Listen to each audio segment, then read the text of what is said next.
வணக்கம்.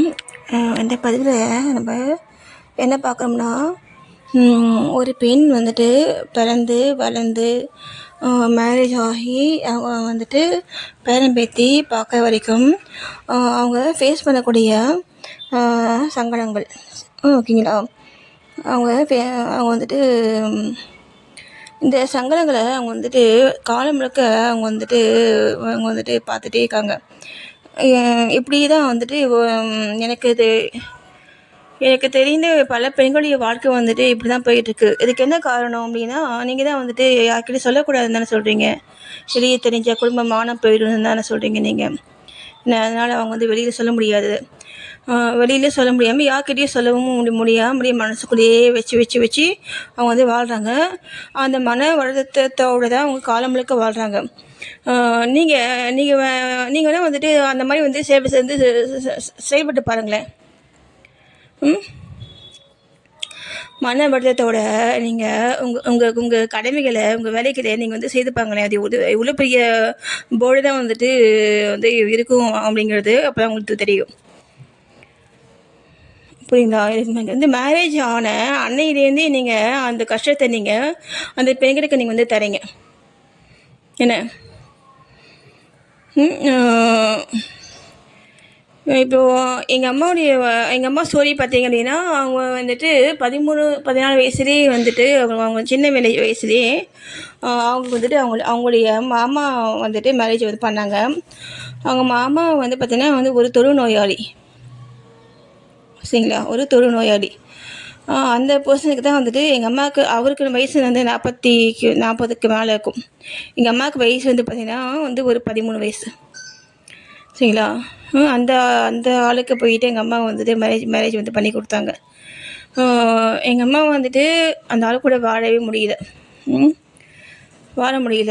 அப்புறம் வந்துட்டு எங்கள் அம்மாவுடைய அண்ணன் வந்துட்டு ஆனால் தொழுநோயாளிங்க அவர் கூட எப்படி நீங்கள் வாழுவீங்க?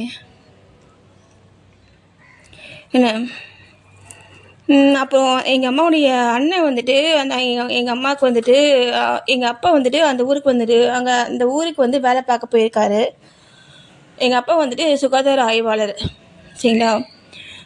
வேலை பார்க்க போயிருக்காரு. அப்போது வந்துட்டு எங்கள் அம்மாவுடைய அண்ணா வந்துட்டு எங்கள் அப்பா கிட்டே பேசி, என் தங்கச்சியை வந்து நீங்கள் கூட்டிகிட்டு போயிட்டு எங்கேயாவது வந்து நல்லபடியாக வாழுங்க அப்படின்ட்டு எங்கள் அப்பாவுடைய அந்த ஒரு குணத்தை பார்த்துட்டு நல்லவராக இருக்கார், நம்ம தங்கச்சியை வந்து நல்லா வச்சுப்பார் அப்படின்ட்டு தான் அப்புறம் எங்கள் அம்மாவும் எங்கள் அப்பாவும் வந்து தனியாக வேறு ஒரு ஊருக்கு வந்து தான் அவங்க வந்து மேரேஜ் பண்ணி வாழ்கிறாங்க, சரிங்களா?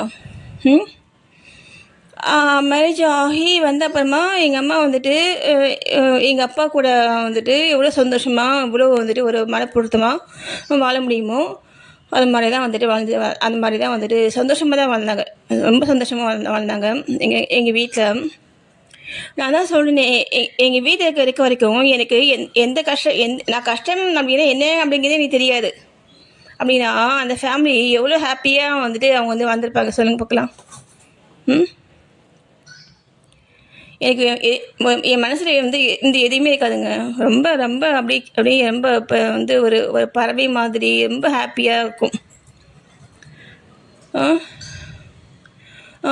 அந்த மாதிரி தான் வந்துட்டு வாழ்ந்தாங்க. ஆனால் வந்து எங்கள் அம்மாவுக்கு வந்துட்டு அந்த தொழுநோயாளி சொன்னேன் பார்த்தீங்களா, அவங்களுடைய பொண்ணு வந்துட்டு ஒருத்தவங்க வந்து இருக்காங்க. சொல்ல புரியுதுங்களா? எங்கள் அம்மாவுடைய மூத்த பொண்ணு வந்து பார்த்தீங்கன்னா, அந்த ஸ்டார்டிங்கில் உள்ள ஃபோட்டோஸில் வந்து நான் வந்து பார்த்துருக்கேன். எங்கள் பெரிய அண்ணா கூட வந்துட்டு அவங்க வந்து இருப்பாங்க.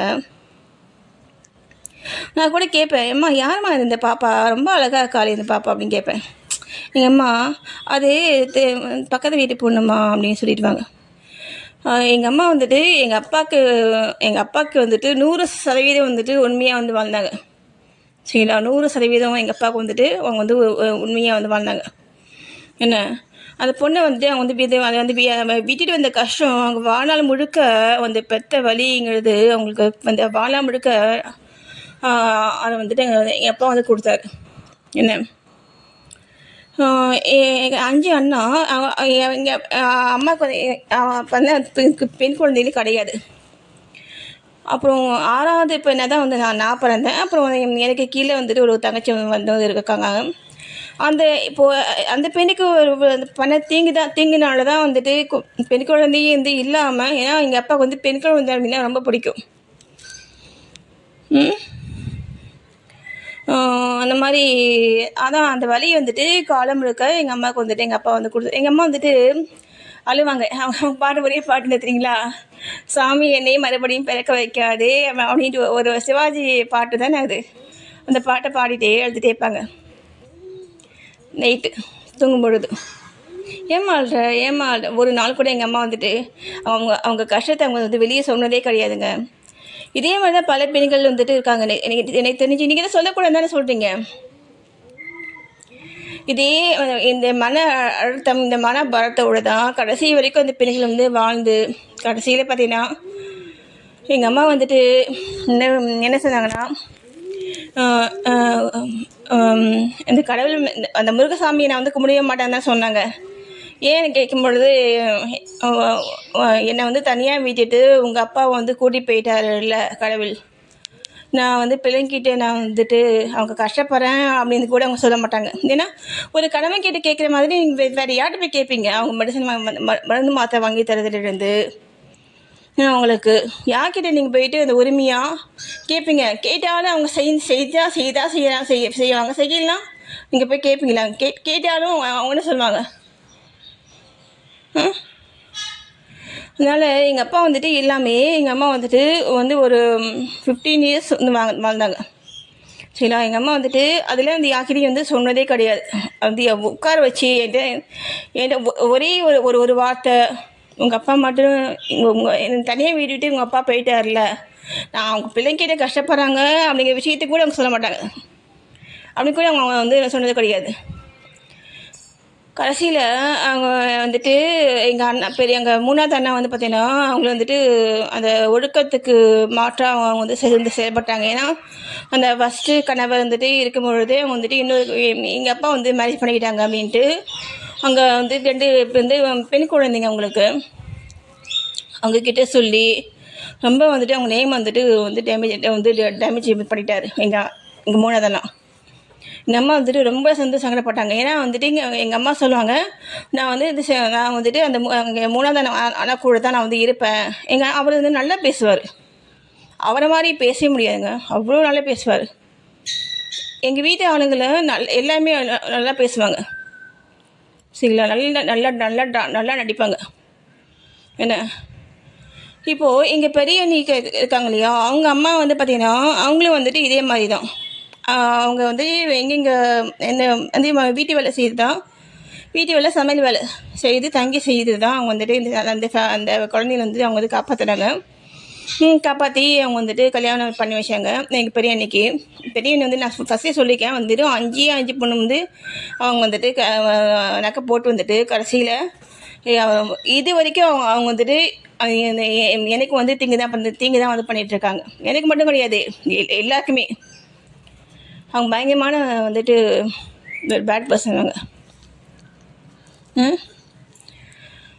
அப்போது அந்த அம்மா வந்துட்டு அந்த பெரியனுடைய அம்மா வந்துட்டு நாங்கள் வந்துட்டு செயல்பட்டுருக்காங்க. அவங்க தங்குற வீட்டில் அந்த காசை வாங்கி தான் வந்துட்டு அவங்க வந்துட்டு அந்த பிள்ளைங்களுக்கு வந்துட்டு செலவு பண்ணியிருக்காங்க. அதை வந்துட்டு இப்போது ரீசெண்டாக தான் வந்துட்டு எங்கள் பெரிய அண்ணா வந்துட்டு எங்கள் வீட்டுக்கார்ட்ட வந்து சொல்லிவிட்டு எங்கள் வீட்டுக்கு என்ன சொன்னார், அவங்களுக்கு வேறு வழி இல்லை, அவங்க இவ்வளோ கஷ்டப்பட்டு அந்த ஃபேமிலிக்கு வந்துட்டு அவங்க வந்து கொண்டு வந்துருக்காங்க அப்படின்னு சொல்லி சொன்னார். அப்படிங்களா அப்படின்னு நான் சிரிச்சிட்டேன். நான் தெரியாமல் தான் கேட்குறேன். வாய் இருந்தால் நான் வந்துட்டு என்ன வேணால் நான் எப்படி வேணால் நீங்கள் வந்து செய்துக்கலாம். அந்த வாய்ஜாலத்து மூலமாக நீங்கள் அதை வந்து நீங்கள் வந்து சரி பண்ணி இதுதான் சரி அப்படின்னு சொல்லிட்டு எல்லாரையும் வந்து நம்ப வைக்கிறீங்க இல்லையா? எங்கள் அம்மாவுக்கு அதெல்லாம் தெரியாது, எனக்கும் அந்த மாதிரிலாம் பேச தெரியாது. என் தங்கச்சிக்கு அதெல்லாம் தெரியுமோ என்னமோ, எனக்கு எவ்வளோ கேட்டே தான் தெரியும். ஏன்னா எங்கள் அம்மாவுக்கு அதெல்லாம் தெரியாது. அவங்க வந்து ரொம்ப வந்துட்டு வெகுளியாக தான் இருப்பாங்க. இது மாதிரி எங்கள் 3வது அண்ணா வந்துட்டு அவங்க நேம் வந்துட்டு டேமேஜ் பண்ணார். அது பார்த்தீங்கன்னா எங்கள் அம்மாவுக்கு வந்து பெரிய மன வருத்தம். கடைசி அண்ணா கூட தான் வந்துட்டு இருந்தாங்க எங்கள் அம்மா. கடைசி அண்ணா வந்துட்டு அவர் அவர் அவர் பெரிய டாக்டர் இல்லை, பெரிய டாக்டர் அதனால் அவர் பேசவே மாட்டார் அவங்கக்கிட்ட. அவங்க அவங்க அவங்க அவங்க பேசுனதே அவங்க வந்து பேசுனதே கிடையாதுங்க. அவங்க மனதை விட்டு யார்கிட்டயும் அவங்க பேசுனதே கிடையாது. இந்த மாதிரி எத்தனை பெண்கள் நீங்கள் வந்து வச்சுருக்கீங்க? அந்த மன வருத்தம் அந்த மன பலத்தோடு தான் காலம் முழுக்க அந்த பெண்கள் வந்துட்டு உங்களுக்கு தேவையான வேலைகள்லாம் செய்கிறாங்க. உங்கள் வேலைகளையும் சேர்த்து செய்கிறாங்க, உங்கள் பிள்ளைங்களுக்கு அவங்க செய்கிறாங்க இல்லைங்களா? இது மாதிரி நீங்கள் வந்துட்டு செயல்பட்டுகிட்டே இருந்தீங்கன்னா கடைசியில் அந்த ஆன்மா வந்து பார்த்தீங்கன்னா அந்த ஆன்மாவுடைய அத்தனை பாவங்களும் உங்களை தான் வந்து சேரும். சரியா? அந்த ஆன்மாவுக்கு வந்துட்டு கண்டிப்பாக வந்துட்டு கடவுள் வந்துட்டு ஒரு நல்ல கதி தான் வந்து தருவார். ஏன்னா அவங்க வந்துட்டு தைப்பூசம் அன்னைக்கு தான் அவங்க வந்து இறந்தாங்க. சரிங்களா? இந்த மாதிரி வந்துட்டு வந்து தேவையில்லாமல் உங்களை நம்பி வந்தவங்களுக்கு மென்மேலும் வந்துட்டு தீங்கு செய்யுது. உங்களுக்கு நீங்களே பண்ணிக்க தீங்கு தான் அதெல்லாம். உங்களுக்கே வந்து நீங்கள் வந்து தீங்கு பண்ணிக்காதீங்க. நான் வந்து எங்கள் அம்மாவுடைய ஸ்டோரி வந்து சொன்னது வந்துட்டு அதனால தான். சரிங்களா? கொஞ்சம் கவனமாக வந்துட்டு சிந்தித்து நல்ல கதைக்கு போகக்கூடிய வழியை பாருங்கள். நன்றி.